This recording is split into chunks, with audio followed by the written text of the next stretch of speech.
evening. My name is Amy Mendoza. I'm the City Council person for Ward 1. I also co-chair City Council's Public Affairs Committee with Mike Schaefer, who's the City Council person for Ward 2. As co-chairs of the Public Affairs Committee, we thought it was important to host this town hall to go over the city issues that will be on the May ballot. We're not here to sway your decision one way or the other. We just want to make sure that you're fully informed when casting your votes at the polls in a few weeks. We're also hoping that by promoting this information, we'll receive a bigger voter turnout. Everyone's vote is so important, so thank you for being here this evening. Your attendance is truly appreciated. Thank you to Superintendent Andrew Spring and the staff at the Fostoria Junior Senior High School for making it possible for us to have this wonderful venue and equipment. A special thank you to Matt Swartchek and Andy Groman for their assistance in live streaming this town hall via their FETV YouTube channel and Facebook page, which will be available for further viewing there afterwards as well. We'll also make sure to post it under the council tab of the city's website for easy access viewing there. Thank you to Zach Stump and Scanner Media for posting the event as well. Mike and I will make sure to share it via our Facebook council pages, and if you could do the same, that would be wonderful. Again, the more people we can reach with this information and encourage to get out and vote, the better. If you think you know anyone who's not a registered voter, we do have voter registration forms here this evening, so feel free to take as many as you'd like. You can also register to vote online at ohio.gov. The deadline to register in order to be able to vote at the May ballot is April 4th. So the agenda for this evening is as follows. We will be addressing the 4 separate city issues, starting with the tax levy renewal and the 3 charter amendments that the Charter Review Commission recommended for the finance director, law director, and city manager. Please note that each of the charter amendments will be voted on individually, which is different than how it was proposed at the last election, where it was an all or nothing scenario. Finally, we will briefly answer any questions that you might have, but we will be hosting a more in-depth Q&A town hall a week prior to the election on Tuesday, April 26th at the Fostoria Municipal Building at 6 p.m. where we have our council meetings. So with all that being said, Mike is going to get us started off on the tax levy renewal information. All right, thanks everybody. Once again, thank you very much for coming out tonight. Really appreciate it. Thanks for the people online watching and also participating through online and other means as well. So the first thing that we wanted to talk about tonight was the tax levy renewal that we have on the ballot here for May. So this is going to be a renewal of an existing levy. This is something that we've had, nothing really new. It's going to be a $6 million levy, real estate levy over 5 years. So what this does is it generates over $980,000 annually for the city. This is really going to be put towards public and safety services. And so we had this 5 years ago. It helped keep jobs in the city, different things like that in our community. And this is going to be a really good thing going forward for us from a levy perspective, just for the renewal. And it'll continue to allow the city to do projects and do different things in the community to help make better improvements going forward. So the next topic that we have. The 2 charter amendments that are very similar in their proposed changes are the finance director and the law director. The proposed amendments would transition each position from an elected position to an appointed position, which would allow City Council to appoint qualified candidates who may live outside of Fostoria and directly hold them accountable. If we look at the side-by-side of the Director of Law as it is currently written in Article 5 of the City Chamber, and as it would appear if the amendment were to be voted in, you'll see by the highlighted pieces that there are only 3 changes within the body between the 2. In Section A, the changes go from an elected position to an appointed position by council. It also adds wording so that not only would council appoint the Director of Law, they could also remove the person from the position. As it stands, this position is elected, and the person would only be removed if they resigned or lost to another candidate at a re-election. The only thing that changes in Section B is removing the words "of the city." This reflects, if passed, the position would be available for anyone, not just those who reside in Fostoria. The third and last difference is the addition of Section E, which simply states that council shall conduct an annual performance review within 30 days of the anniversary of the appointment of the Director of Law. Now, if we look at the side-by-side of the Director of Finance, you'll see that there are very similar changes. Right away, you can clearly see that the title would be changed from the City Auditor to the Director of Finance. And those changes would occur 6 times in the writing as highlighted in the proposed amendment. Section A has the changes to include the appointed position, council being able to remove the person if deemed necessary, and removing the words "of the city" so the appointed position could live outside of Fostoria. The only changes in Section B, besides replacing the words "City Auditor" to Director of Finance, would be omitting the words "the mayor or" to reflect "by council," and replacing the last words "by the mayor" to "by council." What the changes in Section B would mean is simply changing the applied duties from the mayor to the council. And finally, you can see there are no other changes except for the addition of Section C, which again just requires council to do an annual performance review.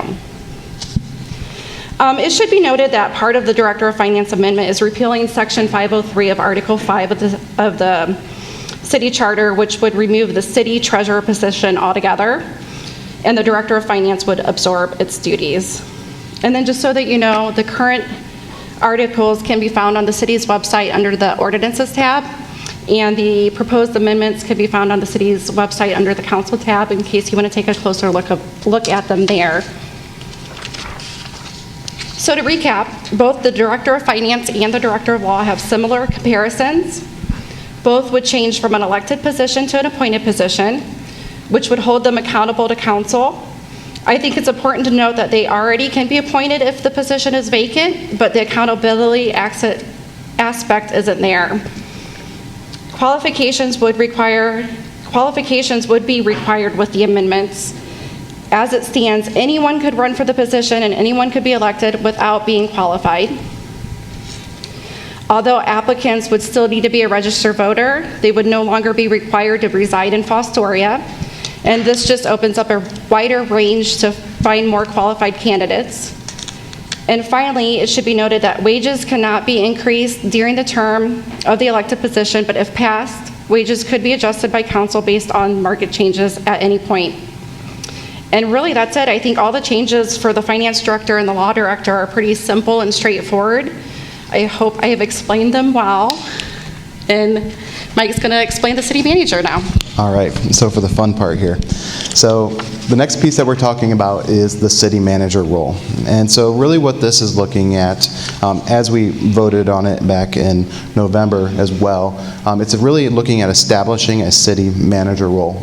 It's really what we're aiming to do is transition the administrative duties of the safety service director and the administrative duties of the mayor into a new role called city manager. So what will then happen with the mayor's role is that the mayor will then serve on city council. They will become the president of city council. And this basically, what we were allowed to do then is very similar to the finance director and the law director. We're able to appoint qualified candidates. We're able to make sure that individuals have qualifications for these roles, the city manager role coming in.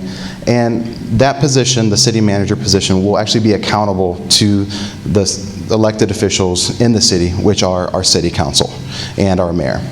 So if we go to the next slide, what is a city manager? So some of you might be asking, okay, what's the difference between a mayor, city manager, all this kind of stuff that is out there? So really, the city manager is your head administrator of a community.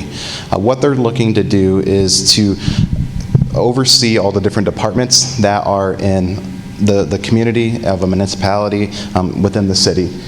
They're going to be the person that brings recommendations for projects. They're going to be working on improvement initiatives within the community. They're going to be helping propose those types of things to council and to the mayor.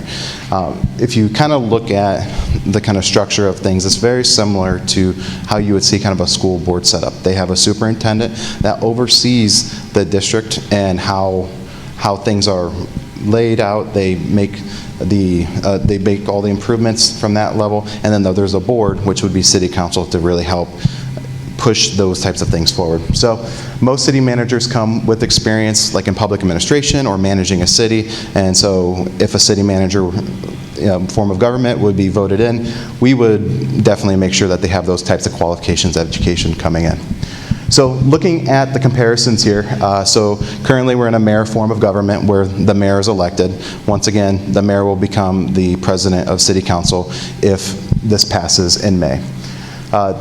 The person running for mayor must be a registered voter. There's really no qualifications today for the person who is going to run for mayor. So they don't have to have city experience, they just have to be able to go to the Board of Elections, sign up, and run for mayor. And so that's something that, we try to keep in mind as we're thinking, hey, city manager that would be brought in would potentially have good qualifications and be a qualified person to help run a city. Today, the person running for mayor must reside in the Fostoria city limits, and then the position can be vacant or can be appointed if vacant. And because of the way things are stated in the charter, if it's an elected official today, we can't really increase any kind of wages for the mayor while they're in their term. If we look at the proposed here, the city manager is an appointed position by city council. They must be a registered voter. They also, I mentioned several times now, they have to have qualifications that will be deemed, which will be identified by city council. But there won't be any residency requirement. And the reason for this is it would give city council and the people looking for a city manager the opportunity to have a wider net to bring in professionals into our community. So we could look at different surrounding communities like Fremont, Tiffin, outside of the city limits. If there's someone today who lives like in Fleckner Heights who might be qualified, we can't even have them be our mayor because they're not within the city limits. So those are just some of the things that we are trying to help make our net wider so that we can have more people to choose from a candidate perspective. We can also adjust wages if we need to, and we'll have a little bit, because as an appointed position, be able to negotiate a little bit more for someone who, based on their experience from a city manager perspective. And once again, the mayor will still be an elected position. That position will still exist, it'll be elected, and they'll be the president of city council. So today, this is our current state. I put this together recently, but this is the current state of our org chart from a city government perspective. At the top, you have the city of Fostoria, which is equivalent to our electors. Then the second row there, where we have city council, mayor, finance director, and law, those are all of our elected officials today. Okay. If you then look at the mayor, we have our safety service director, our city administrative assistant, and under the safety service director, we then have all of the different departments that are managed within our city. So all the departments go up through our safety service director and then up through the mayor. When we look at the proposed state, so if all these issues on the ballot would pass in May, this is the new form of structure that we'll be looking at. We still have our city of Fostoria electors at the top.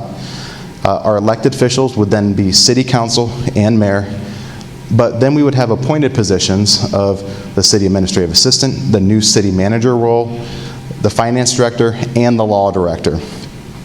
And so those positions would then be accountable to city council and the mayor, so then you see that the city manager would then assume a lot of the duties of the safety service director, where they would then manage all the departments below there.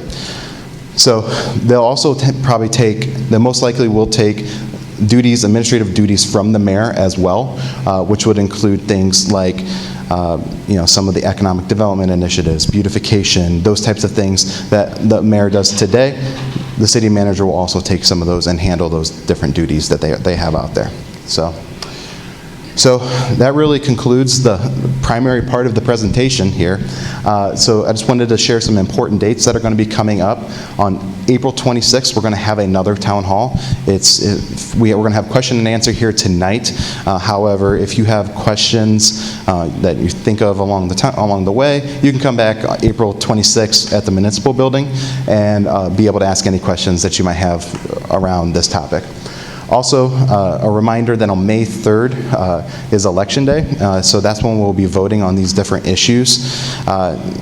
Just as a point of note, in the last year's May election, only 4% of registered voters in Fostoria voted. So it's really, really important for folks to get the word out and to make sure that they vote on these issues, because this will change kind of the trajectory, and it's kind of defining the future for our city and how it'll be managed going forward. So very important to get out and vote and share your opinion on this at the polls. So now it's time for question and answer. So if you have any questions, we have a podium in the back. Feel free to get up and ask your question. We'll be up here to answer any questions you have.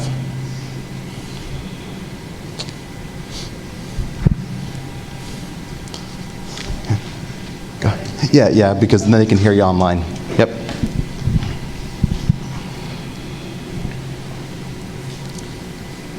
I would like to know if there is another city nearby that you're emulating to create this city manager position and have this new role that's going to be aligned for the city, and how that's going to, if you're looking at another city to create this, and how that works for somebody else. It was recommended to us by the Charter Review Commission, but I know Clyde has a similar city management form of government currently, but the Charter Review Commission recommended it to us. Okay. Mr. Manel will answer a little bit too. My name is Don Manel. I served on the City Charter Commission, and I'm also Third Ward Councilman. Charter form of government has been around for over 100 years. It is not new. One of the earliest cities to adapt city manager form of government was the city of Dayton, and it has been running under city manager form of government for over 100 years. There are a lot of cities around the state of Ohio. The majority of them are around the Columbus suburbs and Dayton-Cincinnati area that are city manager form of government. City manager form of government is the most rapidly growing form of government in the country. It is taking over for mayor, strong mayor form of government over and over. Can you flip back to the slide that had the reporting? If you look at our current, no, that one right there. If you look at our, that's our current form. Okay. If you look at our current form of government, neither the mayor nor the safety service director have to report their agenda to city council. The mayor hires the city manager, and the city manager and the mayor can have their own agenda regardless of what council's agenda is. Pardon? Safety service director. Safety service director, I'm sorry. Safety service director and mayor can have their own agenda, and it doesn't matter what city council's form of government is or what their desires are. So people of Fostoria appear to want more transparency in their government, and they get more transparency when they go to a city manager form of government than they currently have under a strong mayor form of government. The other objection that I often hear is we don't want a mayor from out of town. Okay, let's look at the city of Fostoria. Your police chief currently lives out of town. Your economic development director currently lives out of town. The head of the Chamber of Commerce currently lives out of town. Your safety service director currently lives out of town. The last safety service director lived out of town. What's the objection to hiring the best city manager that we can find to administer our city? Are we just totally afraid of change? Change can be good. Thank you, Don. Did you have a question as well? Yeah, I just wanted to point out that at this point, it appears, you're saying here, on the second item, that neither Would you be able to go finance to the mic? I'm sorry. Thank you.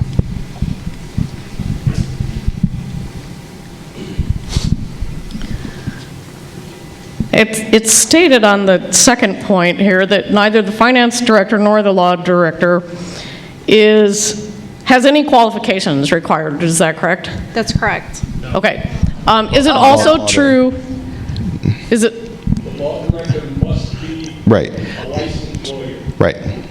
The law director must be a licensed lawyer. must be a Yes. lawyer? Okay. And a registered voter. Okay, but with regard to the finance director then, and what about the safety director? Was there any qualifications specific? That's an appointed position by the mayor today. So, I mean, it could be anyone that the mayor deems appropriate for that position. So if, potentially something happened and the safety manager did something, grossly wrong or whatever, then he would be accountable only to the mayor who appointed him, is that correct? Well, I mean, the mayor, yes, today, yes. Okay. But if you have the city manager position, he's going to be accountable to the entire city council, is that Correct. also correct? City council and the mayor, yes. Okay, and he gets some kind of yearly review of, Right, yep. So on the proposed ballot that we have up here, we're going to require a review, an annual review of the city manager. I believe we also added that in for the finance director and the law director as well, just to make sure, everything is going well and that city council and the mayor are doing that on an annual basis. okay. All right. Yeah, I just wanted to, I like that. Yeah. I think that person should be accountable, and I think they should have multiple qualifications for the job. Thank you very much. Thank you. Got another question coming here.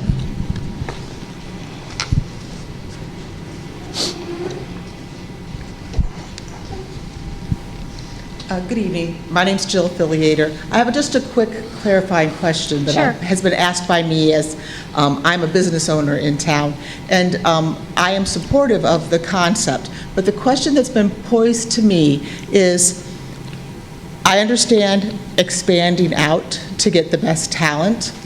A lot of people are asking why we're making it boundary limitless. Why are we not looking at a 30-minute radius, a 45-minute radius, so that they're more close? Because you could technically bring somebody in from Columbus that has the wonderful qualifications, but they feel that they're losing that feeling of being in the best interest of the local people, Yeah. and not just looking at how are we going to make Fostoria grow and not participate with the local people. That's their Sure. biggest concern that I'm getting right now. I don't have an answer to give them other than I did the same thing, looking at how many people are qualified and bringing the best in, and still maintain that feeling. And their response back is, why are we not looking at keeping a distance? So like the fire department people have, well, I don't know if it is anymore. Back in the day when I first lived here, you had to be within a 30-minute drive to be part of the fire department, part of the police department. I don't know what it is now. Yeah. But that was the question that they're asking, which I can't give an answer to, which I wish I could. So I'm bringing it back to you guys. How do we explain this to people so that they can get that buy-in and say, that makes sense? I think the idea of having more people that have accountability, that are held responsible, is a wonderful thing. Personally, I think council would take all of those things into consideration when choosing the candidate. So you have to rely on your city council to consider distance, and everything to make the best. It's just like any other job interview where you have to rely on your instincts and everything that's presented to you to make the best decision for the person that you want to fulfill that position. Excellent, thank you. Yeah, I agree with that too, and I'll say that one of the things that I'm supportive of is if this were to pass and we get to that next level, is the idea of, hey, can we bring them to live in Fostoria if they be willing to do that, and so looking into those kinds of things so they are a part of that community. That's my personal opinion, but I'd be supportive of doing something like that if they're coming from Columbus or if they're coming from Toledo or something like that. So $4 gas will help keep them closer. the comment was $4 gas will help keep them closer. So sure should. They'll want to relocate and not pay the gas money. Any other questions?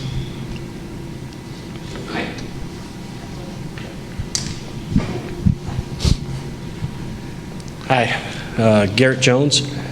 I understand that a lot of the people that held these important positions in the past and currently live out of town, and by removing that requirement would widen the net and hopefully bring more talent in. However, how would this, and I also want to tie this into the low voter turnout. The more people we can get to vote, the better we are as a community. And how would this change, A, bring more people to participate in the community, and don't we want to have people live in Fostoria? There's too many business owners that reside in Findlay or live elsewhere, or people that work elsewhere. I think in order to grow our community, don't we need some kind of requirement that says, hey, this is us? Yeah, Thank you. no doubt. We definitely want people to live in our community, be a part of it, and be a part of the leadership team for the city who lives in our community. I mean, that is one of the most, I think that could be one of the most important things, to helping build that trust, with our community members. I agree. Just the facts are, though, that over the past several years, we've had to appoint people for all these positions. There's a lot of positions in our local government. Councilperson Mendoza, myself, several people have been appointed to their roles as well. And so today we typically don't have people stepping up in our community in Fostoria to actually run for that. And I'm not sure the reason why. Maybe they don't feel a part of that, or they don't want to be a part of the city government or whatnot, but I think it's something that, we've tried for years. I know that there's been a lot of work towards getting people in our community, and now we're looking at what are our options to look to the next phase, and that might be looking outside of our community a little bit more. Yeah, Stephanie has a comment. I just want to clarify, as far as the residency changes, the only things that are proposed to change as far as residency are for law director and director of finance. The mayor will still need to be a resident of Fostoria. The safety service director currently does not have any residency requirement, as does the proposed city manager. So it's only changing the residency requirement, proposed change for the residency requirement for law director and director of finance. Those are the only changes. Thanks for the clarification.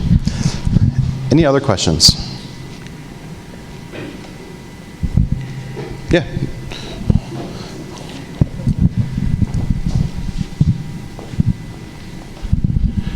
It hasn't been stated exactly, but under the proposed changes, the city manager and the finance director reporting to city council, the first thing city council would have to do is write a job description.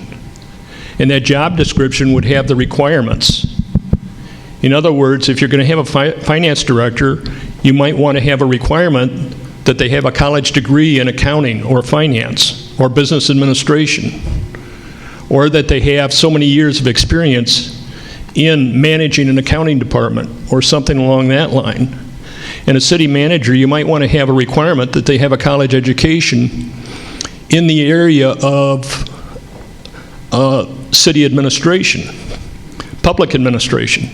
Every state university in the state of Ohio offers a degree program in public administration.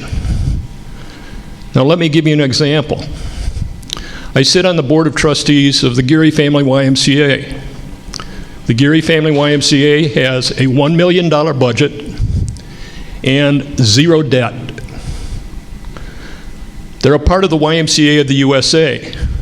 The YMCA of the USA requires that the director of the Geary Family YMCA have a college degree and that they take a course in YMCA administration through the YMCA of the USA in order to be qualified. Now, let's jump to the city of Fostoria. Anybody know what our budget is? Anybody want to guess? Round numbers? How much? Anybody else want to guess? 4 million. 4 million? 4 million. Our city budget is over $28 million. Okay? Can anybody tell me how much debt the city of Fostoria has?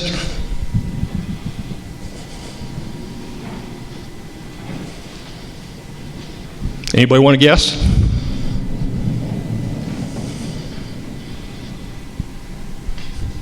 $21 million. Do you think we need an educated and qualified finance director? And city manager? Cities are incorporated, and they are a corporation very much like a public corporation or a private corporation. You need good leadership. We're very fortunate that we currently have good leadership, but that's no guarantee for the future. Anybody who wants to run for mayor can run for mayor as long as they're a registered elector and a resident of the city of Fostoria. And the same thing is true for finance director.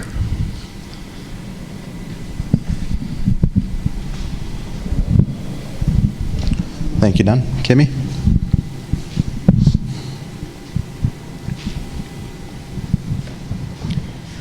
Expanding the parameters for our candidates is important. And you can, if you stay within the parameters of a tiny pool, even the best qualified person in that pool can still be pretty poorly qualified. If we're going to stick to the idea that competition increases our odds of having quality products and quality performance, then we need to widen the pool so that there are more opportunities for people to compete. If I said, okay, me and this table right here, who's the most qualified snow skier? Just this me and this little table right here. It's pretty likely that it's going to be me, but I guarantee you I'm not much of a skier. I'm a almost competent intermediate skier. But if we open it up to the whole room, or even better, to the whole town, I am pretty certain that we'd find someone who is a heck of a lot better snow skier than me. And that's what this comes down to. The wider the pool, the bigger your odds of getting somebody who's really qualified.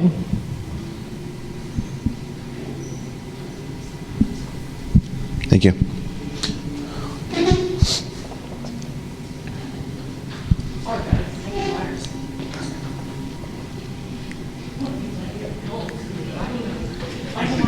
Bob Hodak. She didn't get me on the skiing either. A couple things. One is that people say that we're losing maybe a branch of government by the election of not being able to, quote unquote, elect these people. But at the same time, it's been brought up, and I totally agree, we could very well get some highly unqualified people trying to do positions managing a $28 million budget that has no clue. And we've been lucky for years and years. But we also were unlucky to the point that we were under the auspices of the treasurer of the state of Ohio for what, the last 4 years? 5 years. And we're just getting our way out of that. So we don't really need that again. And I'm not pointing fingers or blaming anybody, but at the same time, city council is how many people? 7. 7 people that are going to do the research. They're going to hire the person that's going to run the city. That person is accountable to them, and the city council members are accountable to us, the citizens of Fostoria. And if you don't think your councilman's doing a good job, you can run, you can tell them what you think, you can have a meeting with them, maybe you can come to an agreement that their opinion's wrong, or show them that it's wrong, and then they can go back, and you've got 7 people cheering for the city, hiring one person who's highly qualified, whereas right now, we're at the luck of the draw. We've been fairly lucky, but this is 2022. This has got nothing to do with luck anymore. We have to do something that's going to take us from point A today to point B, wherever and how many years that is. If you were at the FEDC and the Chamber of Commerce meeting last week, there's a lot of things going on in the city that they're pushing and promoting. But at the same time, we don't have, looking down the road, probably the right form of government in place to help them to promote the city. And least we not forget that we're in the 3 counties in this city. So what's wrong with extending it clear out to, you know, it's a wide net. We can extend it to all 3 counties. Sandusky County is only 5 miles away. Wyandotte County is not that far to our south. So we're already battling 3 counties for a lot of things that we do, and we do need to vote. I think it's a wonderful form of opportunity for us as citizens to have our council people hire the best person involved. We're still going to have a mayor. He's still going to be there, and he's going to be the president of the council. So he's going to conduct the meetings and have a lot of other things that they're going to be able to do. So I was pretty skeptical. I was at the meetings before the last election, and to think that 3% of the people, registered voters, voted is pretty sad. So we got to get the vote out, and we got to get it out, and people have to understand that we're just trying to make this better. We're not really trying to take anything away from anyone. We're trying to make people accountable. If you have a job and you went to work today, you were accountable for what your job was. As it is right now, the mayor hires the city manager, and there's actually no accountability there. You'd have a heck of a time getting rid of them. The safety service director. Yeah. Okay? Yep. Safety service, I'm sorry. Yeah. That's it. Thank you. Thank you very much. Appreciate it. Any other questions about the topics we talked about tonight? Oh, got someone coming up.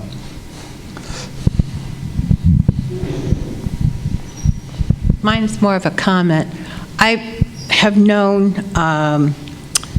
some former classmates of mine and friends who did go to school and college and did go for their public administration and decades ago. Mm-hmm. And where they went, these places thrived. Businesses were able to work with one person in a line as this shows here.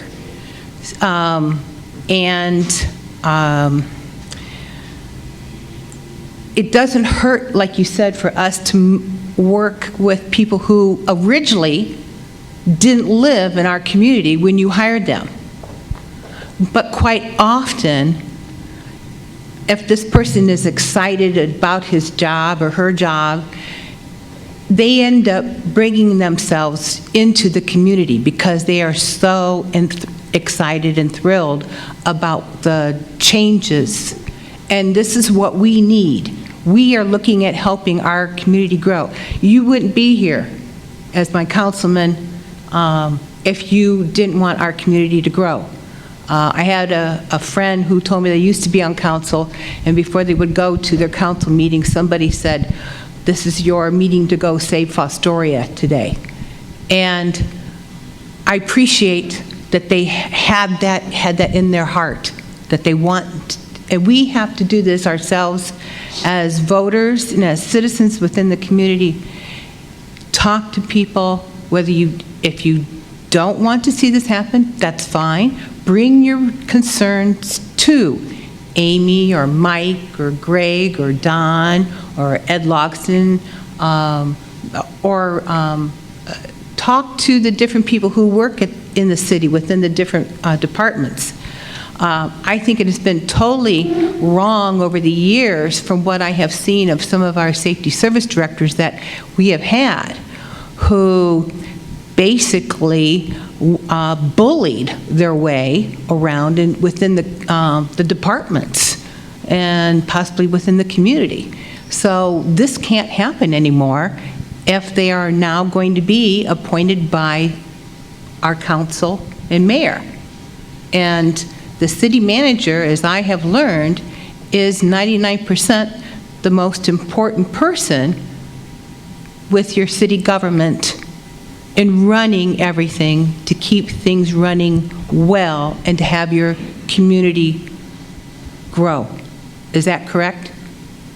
From what you've seen also? It takes us all, from a government, but they will be driving a lot of the departments and everything, so they are going to be at the pinnacle, the key piece for a lot of the things, the way processes and procedures and things are working in our city, yes. Right. And they'll be coming here with the education and the know-how and the experience. And that's what I said, the education. And we are losing people with good education in our community every year. And so this might help draw some of this back. And I would like to see us grow. Thank you. Thank you.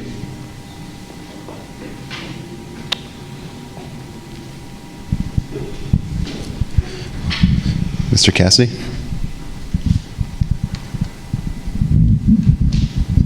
Before I came down here tonight, I promised my wife I'd just keep my mouth shut. Can't do it. I'm Greg Cassidy. I am here as a private citizen. I am a councilman at large, but anything I say and refer to is done as a private citizen of this wonderful community. I'm going to start out very quickly and tell a very sad story about a community. Many years ago, prior to the turn of the century, there was a community that was starting to really thrive. It was growing. It had an academy, a college. That college was devastated by a fire. Just about everything burnt down. The city fathers elected not to rebuild or assist in the rebuilding process of that academy. Afraid of maybe new people coming into the community, somebody gaining more power, maybe they felt threatened, maybe they were ignorant and short-sighted, I don't know. But this community lost out to a community about 25 miles away that is thriving today, continuing to grow. Now the community that is thriving today is Bowling Green. Pretty nice town, isn't it? Pretty good economy over there. They have a good university. Yeah, we could have had that here in Fostoria, except we had people after the fire of the Fostoria Academy that elected they didn't want to rebuild a college here. And I think that was the starting point of the clouds that have hung over this community for years. There was a group of people so short-sighted, lack of vision, they've really put us through a lot of agony here. But you know the great thing about it, there's a resilience in this community that nobody can take away from us. This is one of the best communities you're going to find anywhere in this country. You're not going to find a community where people care more about each other and are willing to give. If somebody has a problem in this community, they got a sick child and they need to take up a collection to help finance surgeries or whatever, we've all seen it. People step up to the plate and give in this community. People really don't have much to give, but they give. They give what they can. I'm talking as a private citizen, but I'm going to tell you something. From a councilman's perspective, looking at it as a private citizen, there's a lot of incentive for me to go to council meetings when there's only about 3 or 4% of the people care enough about this town to vote. I think it's pathetic. And I mention that because I applaud all you that are here that cared enough about this community to show up tonight, as well as the people that are home watching TV. The issues that we talked about tonight are critical, absolutely critical that they be passed at this election so that we can take Fostoria on in the future. We've fumbled around since the time of the Fostoria Academy fire, and it's time to reverse this whole process. Neighboring communities have kicked Fostoria around for years, kind of looking at Fostoria as a kick the cat around, and you know what communities they are. Between economic development, the revitalization of downtown, there's a lot of people who are going to wake up someday and realize the fact that they can't kick that cat around anymore because it's a roaring lion. We're headed that way if we do the right things. Before I was ever involved in government, I've been involved in business all my life and have been very frustrated the way government operates. Not just at a local level, but the way government operates, period. And I've made the comment time and time again, it's a shame that government doesn't run like a business. This is our opportunity to take Fostoria to the next level by reshaping the way we manage this city, run it like a business. Have a city manager, it's the CEO. He runs the corporation. He's accountable to the board of directors, and that's your council members. And that puts a lot more pressure and a lot more authority on the people you elect to fill a council vacancy. And the council people, they answer to the stockholders, and that's every one of you, every taxpayer in this community. We're all stakeholders at one level or another. We can take Fostoria to great new things if we can just get a little better organized. And I've taken enough of your time. I can see some of you are starting to fall asleep. So take to heart what I said about voter turnout, the importance of helping this community do the right thing, and thank you for your time. And don't tell my wife I ran my mouth tonight. Thank you, Mr. Cassidy. Any other comments or questions for the good of the group? Mr. Jones? Thanks again for the presentation, and thanks everybody for showing up, Mr. Podak, Mr. Brunel, and everyone here. I appreciate it. I'm still kind of on the fence about this, honestly. I understand the improvements that we want to make by having certain requirements for certain positions and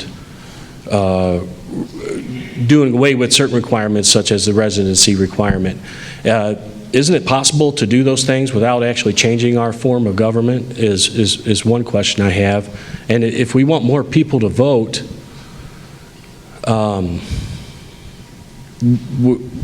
I don't know. I don't know how to get more people to vote. But to me,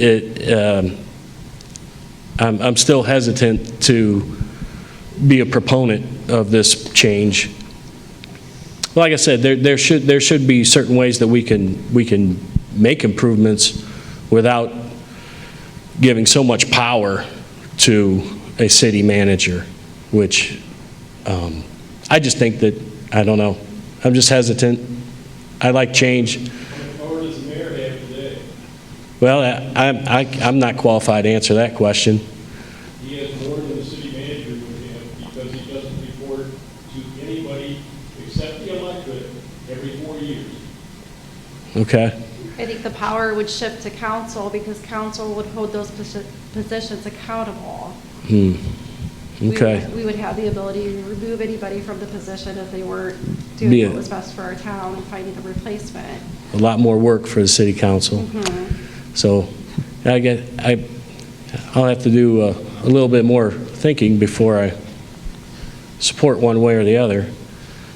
We just need to get more people to come to the town and stop residing outside of the town. I had one more thought, but it just escaped me for a minute. Once again, thanks again for the time and the effort, and well, good luck. We'll see what happens in May. Certainly. And yeah, like you said, it takes, us to influence folks who maybe aren't here or aren't, watching this video online or anything like that to just encourage them to vote. It takes us to say, hey, we have this information now. We're empowered to go out and say, hey, did you know only 4% last May voted and so we have 7,500 registered voters in Fostoria. I mean, we're talking less than 500 people voted. And so, I mean, it's something that we need to look at going forward. And to really try to promote and everything. And, I just want to say thank you once again for everyone coming out. It's been really good.